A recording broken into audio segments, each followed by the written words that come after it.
जय हो श्री कृष्ण भगवान की। भगवत गीता जी के 8वें अध्याय का शेष भाग।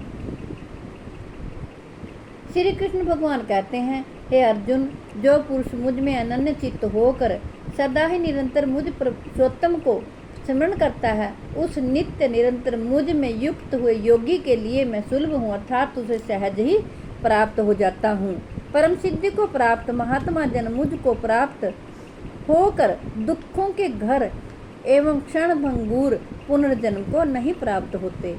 श्री कृष्ण भगवान कहते हैं, अर्जुन, ब्रह्मलोक पर्यंत सब लोग पुनरावृत्ति हैं, परंतु हे कुंती पुत्र, मुझको प्राप्त होकर पुनर्जन्म नहीं होता, क्योंकि मैं कालातीत हूँ और ये सब ब्रह्मा आदि के लोग काल के द्वारा सीमित होने से अनित्य हैं। ब्रह्मा का जो एक दिन है उसको 1000 चतुर्युगी तक की अवधि वाला, और रात्रि को भी 1000 चतुर्युगी तक की अवधि वाली जो पुरुष तत्व से जानते हैं, वे योगीजन काल के तत्व को जानने वाले हैं।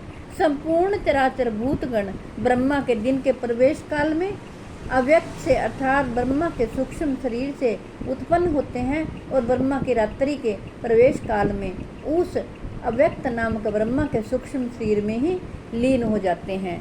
श्री कृष्ण भगवान कहते हैं, हे पार्थ, वही अभूत समुदाय उत्पन्न होकर प्रकृति के वश में हुआ रात्रि के प्रवेश काल में लीन होता है और दिन के प्रवेश काल में फिर उत्पन्न होता है।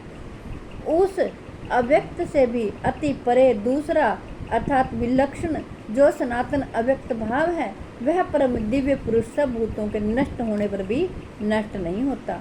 जो अव्यक्त अक्षर इस नाम से कहा गया है, उसी अक्षर नामक अव्यक्त भाव को परम गति कहते हैं, तथा जिस सनातन अव्यक्त भाव को प्राप्त होकर मनुष्य वापस नहीं आते, वही मेरा परम धाम है।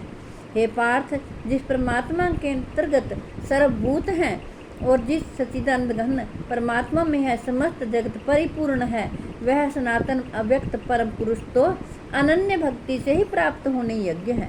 जय हो श्री कृष्ण भगवान।